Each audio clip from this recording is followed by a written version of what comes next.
Huma 100 l-każijiet ta' vjolenza minn tfal fuq il-ġenituri tagħhom illi ħadmet magħhom il-Fondazzjoni għas-Servizzi tal-Ħarsien Soċjali matul din l-aħħar sena.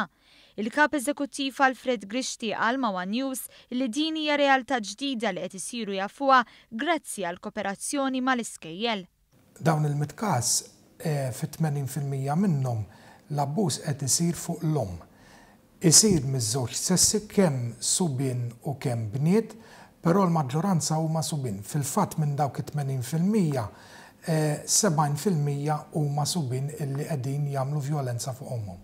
Huwa qal li l-Fondazzjoni investiet fit-taħriġ tal-impjegati tagħha li jaħdmu f'dan il-qasam anke permezz ta' esperti minn barra. Aħna qegħdin nagħtu taħriġ tal-ogħla livell sa ġibna esperti minn barra lil ħaddiema tagħna biex ikunu jistgħu jaħdmu ma' din ir-realtà ġdida. Dil-ġimgħa stess daħlilna każ ta' tifla ta' 10 snin illi qed tuża l-vjolenza fuq omma u fiduċjużi illi qed inkomplu nqajmu għarfien dwar din il-problema u bekk inkunu nistgħu anke ngħinu lil dawn it-tfal illi qed jagħmlu hekk għax ma jafux aħjar.